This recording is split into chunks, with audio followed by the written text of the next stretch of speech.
Coming up on this edition of Access Virginia Beach, a new arena could be coming to the resort city and leaders want to hear from you.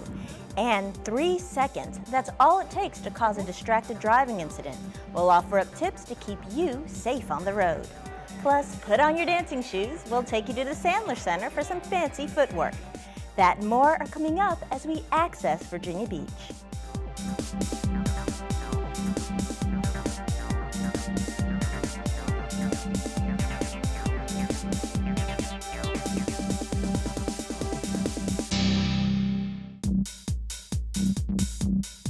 Hello and welcome to VBTV's Access Virginia Beach, a program that informs you of news and events from around our city and schools. I'm Mickey Aceto. Thanks for joining us. City leaders need your help, and they want to hear from you about the proposed sports and entertainment arena across the street from the Convention Center. City Council has reviewed 2 competing proposals from private groups to build an 18,000-seat arena across the street from the Virginia Beach Convention Center. One proposal is from a group that includes the W.M. Jordan Company, HKS Sports and Entertainment, and Global Spectrum. The other proposal is from a group that includes United States Management, LLC, ACOM Architects, Clark Nexon Architects, Mortensen Construction, SB Ballard Construction, and SMG. Both proposals can be viewed on vbgov.com. The 2 groups presented their proposals at a public meeting March 24th. After the presentations, city staff gathered written questions from people who attended. Those questions have been posted online. City staff is compiling answers to the questions and will post them on the same page. City leaders want to hear from you about the proposed sports and entertainment arena. An online forum called Virtual Town Hall can be found at vbgov.com/virtualtownhall. You are encouraged to leave your comments or pose your questions regarding the proposals. The Virtual Town Hall will remain online until April 30th. The strategic plan, Compass to 2015, has been guiding the school division since its adoption in 2008. The goal? That by 2015, 95% or more of VBCPS students will graduate having mastered the skills that they need to succeed as 21st century learners, workers, and citizens. Well, don't look now, but 2015 is just around the corner, leaving school officials asking, what's next? The following video, found on the school division website, sets the tone. The world is changing, fast. All at once, it's a much bigger and smaller place. That's why our students are learning to be critical and creative thinkers, to collaborate and communicate with others.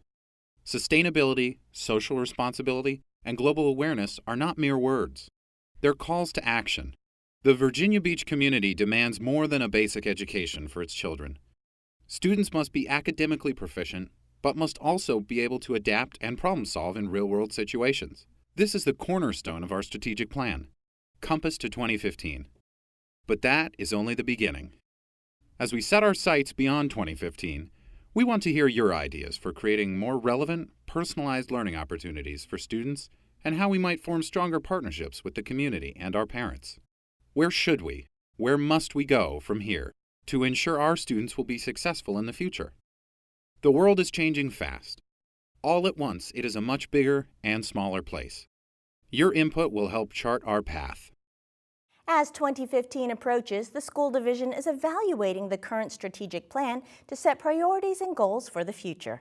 Compass 2015 as a brand. It's supported by staff, students, parents, and the community at large. This presents a unique challenge as we gather information, identify priorities, and establish objectives to meet the priorities and the next strategic plan. Throughout the past 2 months, they have held focus groups and met with a variety of business and community organizations to gather their input. Also, guests to the virtual town hall site on vbschools.com have been sharing their priorities regarding the education of Virginia Beach students.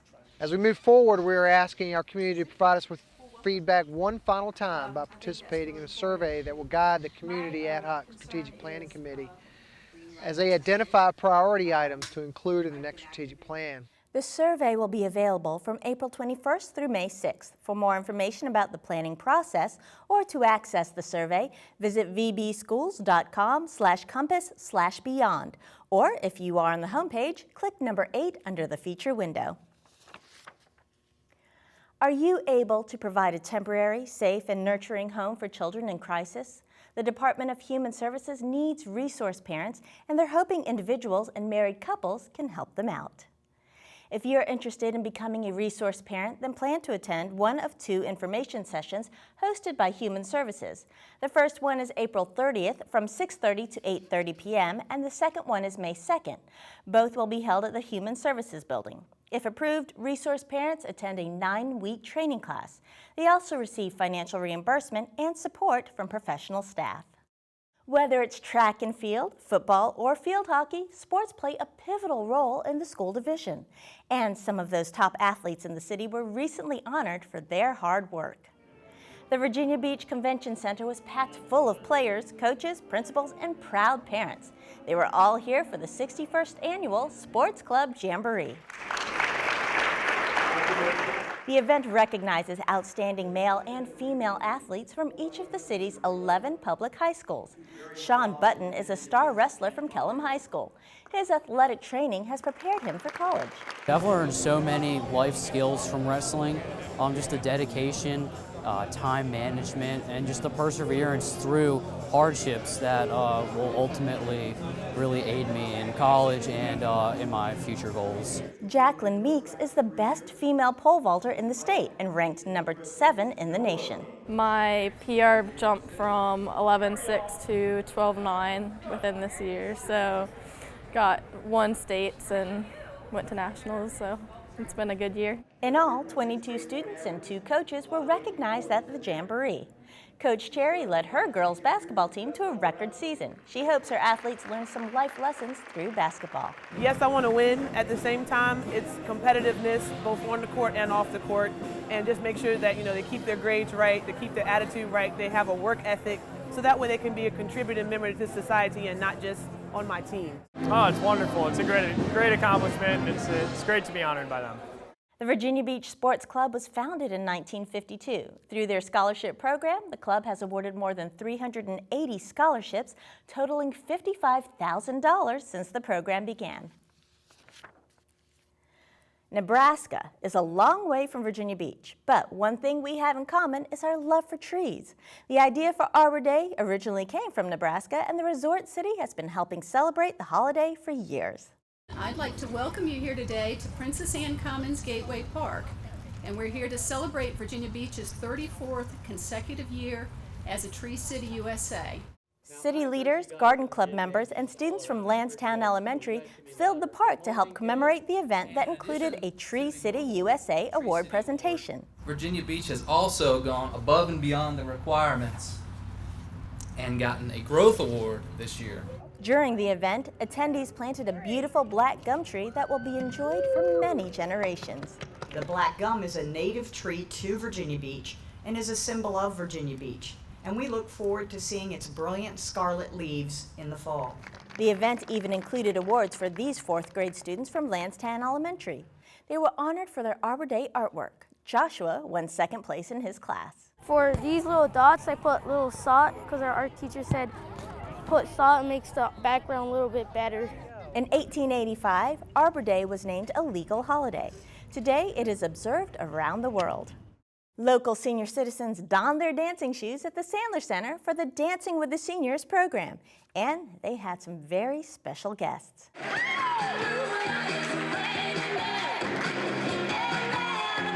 And who says there's never a police officer around when you need one? Today was a good community involvement event for the officers of the 3rd Precinct. Officer Emmett Marshall, he works a day shift. He's from Milwaukee, Wisconsin. He is a Packers fan. So, what brought these men in blue to the rescue? I needed a few good men. Dance instructor Marquita Bianca encountered the age-old dilemma she and fellow dance instructors face. There's always more women than men when it comes to any sort of dance program, period. And what woman can resist a man in uniform? I called Captain Hebert, and he was so awesome. I had a meeting with him 4 days later, and we were booked, and today they were here to dance, and they were so awesome. Gentlemen, you start with your left. Ladies, you start with your right. So Captain Hebert asked for volunteers to attend the class at a morning muster call. They all thought I had lost my mind when I approached them about it, that my hat's off to all of them. They had a good time, and at the same time they did a good community service for the citizens here. Spending time with an officer and a gentleman, does it get any better? They were just so thrilled to have them today and have plenty of men. Matter of fact, this year there's been more men in the class than I remember the last 2 years. So, and I thought the police officers, I thought they just really enjoyed it all. The series will conclude with a senior prom on May 22nd to allow participants the opportunity to demonstrate their newly developed dancing dexterity. Captain Hebert brought 20 officers from the 3rd Precinct with him to the dance lesson. The Sandler Center's education and outreach program was designed to provide unique opportunities for Hampton Roads seniors to interact and learn about the arts. For more information, log on to the website listed below. Coming up next on this edition of Access Virginia Beach. Buckle up and put that phone down. Find out how texting and driving is one of the most dangerous things you can do. And what's better than a good book? A book club that offers up exciting hands-on lessons. We'll take you there. That and more coming up when we return.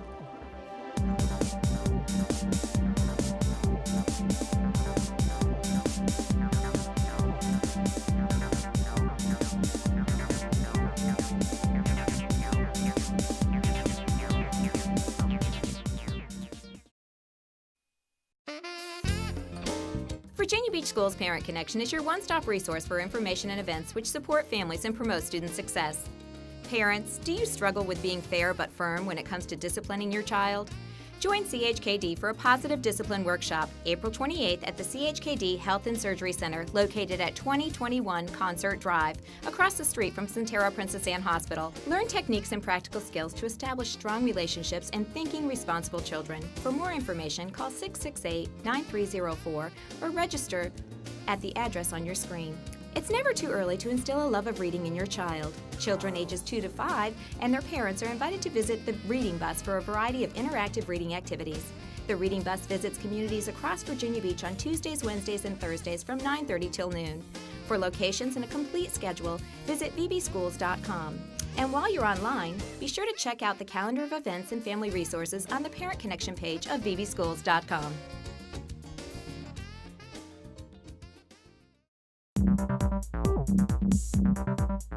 Welcome back to Access Virginia Beach. I'm Mickey Aceto. 8 out of 10 crashes in the state of Virginia are related to a distracted driving incident. A quick look away from the road could cause a serious crash. That's why it's so important to buckle up and put that phone down. Hello, I'm Macy Pridgeon, Public Information Officer for the Virginia Beach Commonwealth Attorney's Office. April is Distracted Driving Month, and I'm asking you to take a stand against distracted driving. Distractions such as eating, drinking, grooming, and adjusting the radio are all dangerous, but the most dangerous distraction is texting. Texting requires visual, manual, and cognitive attention from the driver, and doing so while behind the wheel can increase your chance of crashing by 4 times. Here's why you should be concerned. Sending a text message behind the wheel takes the driver's eyes off the road for an average of 4.6 seconds. At 55 miles per hour, that's like driving the length of an entire football field blindfolded. In Virginia, it is illegal to text while driving. If convicted, you will pay a fine. If you're responsible for a crash or fatal accident while texting behind the wheel, you may be charged with reckless driving or manslaughter, which could even result in prison time. Ask yourself, is any text message worth the risk? The Commonwealth's Attorney's Office is urging you to join thousands of drivers across the country and promise not to drive distracted.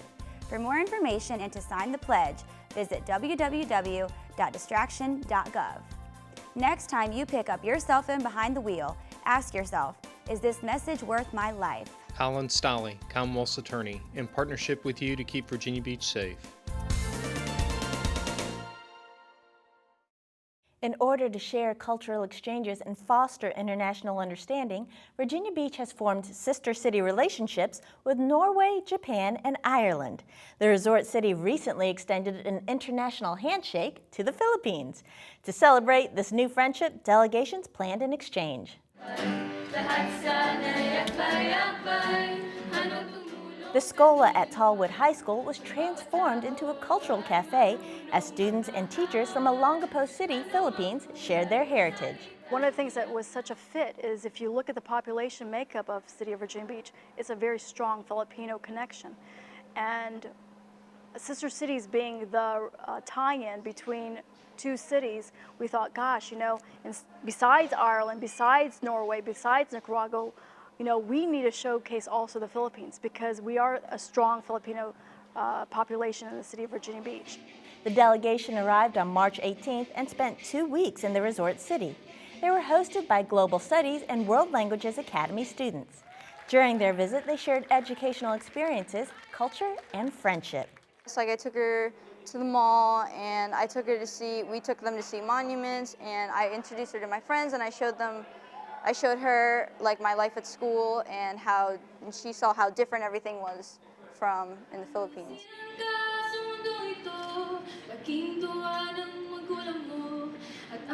The delegation shadowed students at school, visited Williamsburg, and toured our nation's capital. They saw many differences in our cultures. The teachers are the one who roam around the campus, to move around the rooms to change subjects, but in here it's the students that move and it's the teachers that own the room. And they have also different curriculums here and different languages that they can study. During the visit, students made some lasting memories. I just want to say thank you for having them over here because it's an honor and we connected so much, and most likely we are going to be crying when they say goodbye. Thanks to the internet and social media, I'm sure those connections will stay strong even with the distance between them. In fact, the Academy is planning on sending a delegation to the Philippines in the near future. Exciting after-school programs exist on every campus in Virginia Beach schools, but one club at Birdneck Elementary is a little hotter than most.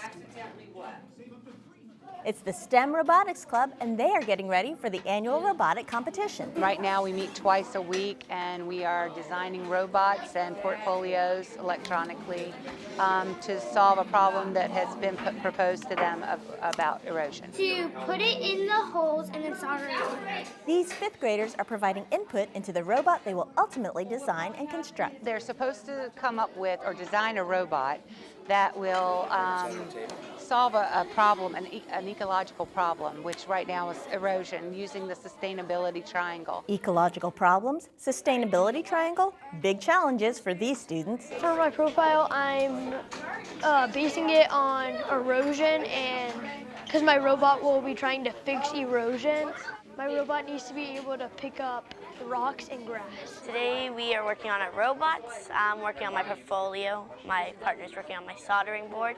We're on our second soldering board. Step by step, students document their process in preparing for the competition. Right now I'm looking up the definitions of erosion and weathering, some types of erosion. Go ahead and I'll hold it in place and you grab it, okay? Lots of students are interested in the popular program at Birdneck. Volunteers with first-hand knowledge, as well as interested parents, provide support. So they help with the whole process of designing the circuit board, and a couple have come in and helped just gather information. Just any pair of hands that we can have to help with this many excited children to design what they're trying to design is very beneficial. If you're tech savvy and would like to volunteer, call the PTA at any local school for volunteer opportunities. You've got 20 bucks in your pocket and you're on your way to the market, a task many adults are familiar with. Now let's try it with your elementary school student steering the grocery cart. It was math night at Food Line, and these students from Brookwood Elementary are bringing home the bacon. Brookwood is doing their math night here. It's math in the real world, so it's an opportunity for children and their parents to go on a scavenger hunt, answering questions on math skills that they've been learning in the classroom. Students and parents participated in a scavenger hunt at the store. Each class had appropriate maps for their grade level. Food Lion is a wonderful partner, and they are making this a very welcoming, comforting situation. Students like the idea of shopping with the whopping $20. What you really do is you go around and you look at the tag, which you have $20 to spend, which you have to add all of it up, so it's a lot of work. from 4 certain aisles, you can choose things to make a dinner, but you only have $20 to spend. So you have to look through that aisle and see what would make a good dinner. And then you have to come back, add it up, and it cannot be over $20. Talk about money management. For some students, it was a chance to show off their math skills. 500 plus 500 equals 1,000. It added up to quite an evening, not only for the students, but for parents, grandparents, and even great-grandparents. Brookwood Elementary is having a math night tonight here at Food Lion, and we brought our great-grandson up. He's in first grade there. And to let him have some fun. It's kind of like a scavenger hunt, hunting for certain things and what price ranges they have to look at, and record all their information. Everyone involved even had the opportunity to win some goodies at the end of the night. And hats off to Food Lion for being a wonderful host and partner in education with the school division. What does a rhinoceros beetle look like? How many teeth does a shark have in its lifetime? What time do walking sticks come out to eat? Questions got you stumped? All right, you all need to be investigating and finding more information. Don't worry, these students from Windsor Woods Elementary have you covered. They're members of the school book club.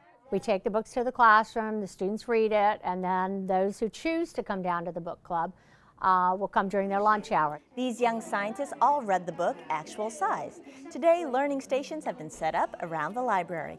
Notice how each little part of the feather has kind of little feathers on it. Just amazing. Hands-on activities using real animals and insects help students get excited about learning. One of my favorites was touching the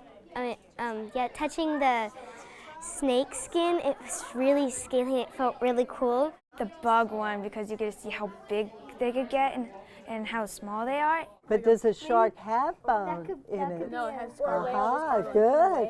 Led by Ms. I, a volunteer with the school division, the book club is open to 3rd, 4th, and 5th grade students. The main goal of the book club? To get them excited about science and learning and the fun part of it, not just the rote memorization, but the actual fun of reading these great books that are out there to enjoy, and get them to want to learn more and read more, investigate more, and get into science. And I'm sure the giant bugs, shark teeth, and ostrich egg definitely made these students realize how interesting the world is and how fascinating science can be. Even though it is an optional book club, it has been so popular that entire classes participate. The school plans to offer it again next year. And with that, we've come to the end of our show. But if you've missed something or would like to see it again, you can view this program online. Log on to vbgov.com/media, then under the All Categories button, find and click on Access Virginia Beach. For everyone here at VBTV, I'm Mickey Aceto. Thanks for watching.